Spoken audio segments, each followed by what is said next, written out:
guys, and welcome back to another video. So last night the developers of Poppy Playtime Forever dropped a huge update with loads of new items for us to use, including customizable blocks, conveyor belts, touch triggers, and loads more. So in this video, I'll be showing you all the new items and explaining ways that you can use them. Before we start, smash that like button. Now let's jump in. So the first thing I'm going to cover is the touch trigger, which is something I've been waiting for. This lets you control power items by touching an invisible block. So to show you how it works, I'm going to set up a door that will automatically open and close when you get close to it. So to do this, you'll need the touch trigger, a door, and a power block.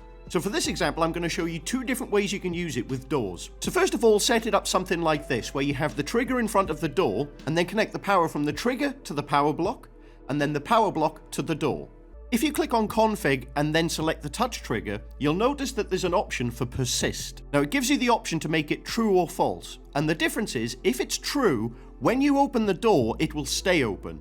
But if it's set to false, it will only stay open if you're still touching the trigger. This is a really cool way to make automatic doors. So as you can see on this door, I set persist to false. So every time I get close to it, the door will open, but as soon as I walk away, it closes. And this one, persist is set to true.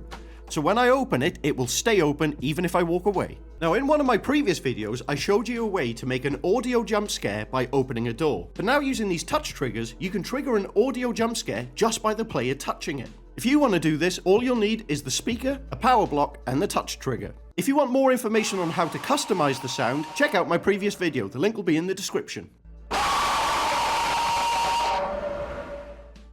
Next up is the Resizable Block. This block lets you change the size, the color, and the pattern of it. So to change the size, the color, or the pattern, click on the block and then select config.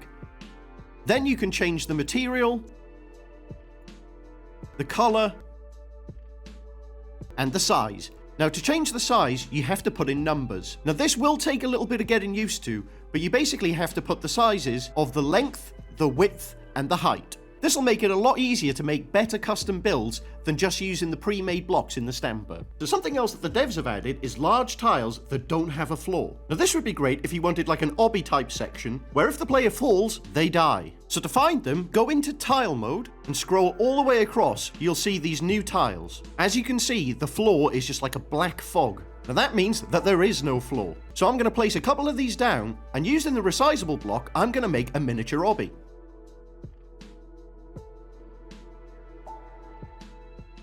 So if you guys wanted to make an obby or a parkour style map, these would be great.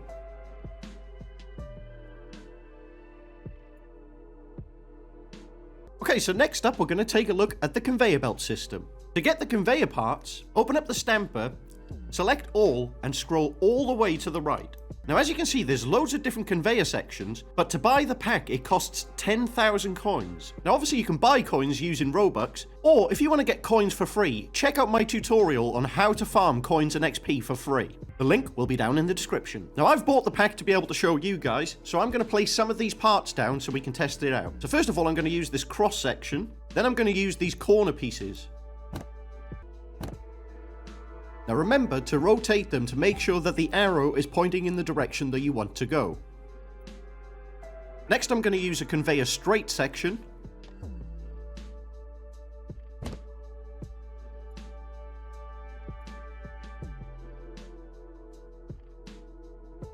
Then I'm going to use a conveyor up.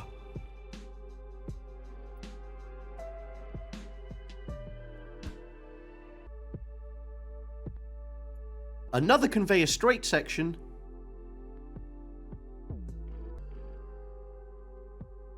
and a conveyor down section.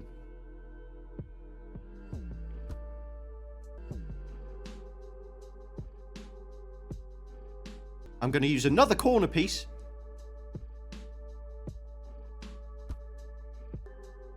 then I'm going to try this conveyor short. I'm going to add another corner piece to that.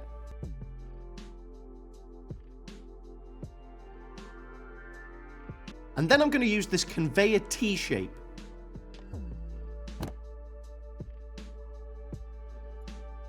Okay, I think that'll do for now.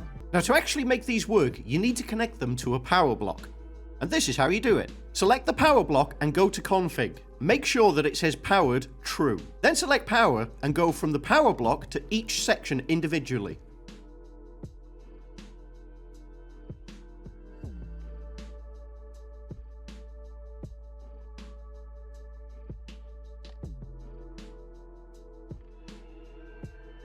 Now once you've done that, it should look something like this. Now we just need to test it out. Okay, so as you can see, when I step on it, the conveyor belt moves me without me walking.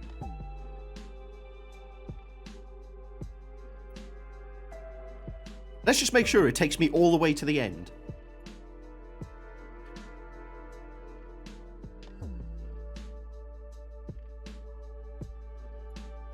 Okay, so that worked, but it was really slow. But luckily, we can change the speed. So if you guys want to change the speed of the conveyor, click on one of the sections and then click config. Then in the settings, change the speed. I'm going to change it to 20. Now if you wanted to, you could have some sections slower than others, but for the sake of this example, I'm just going to make all of them 20. So I have to go into each single one of them and change the speed manually.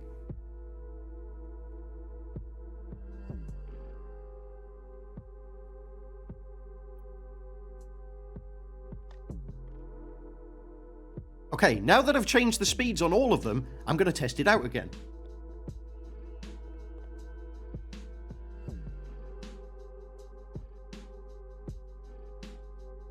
And as you can see, that was much better. Now another cool thing that you can do with these conveyor belts is you can make items move on them. So I'm going to make another mini section just to show you an example. So I'm going to use these 4 corner pieces to make a circle.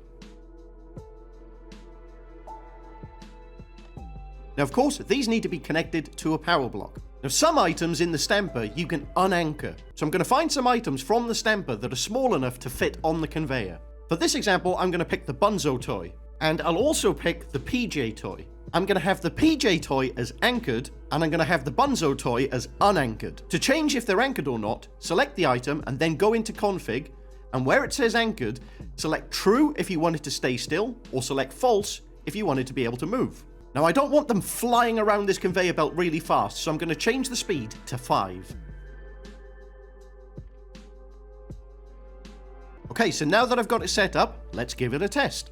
And there you go. As you can see, the Bunzo toy is moving, but the PJ toy stays still. Oh, it fell off.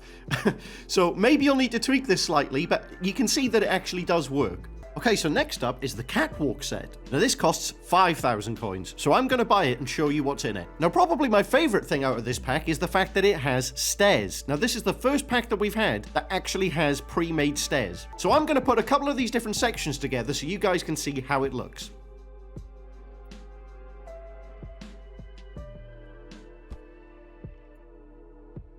So there you go guys, that covers most of the new updates.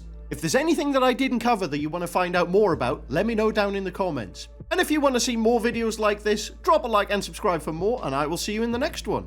Until then, stay mega.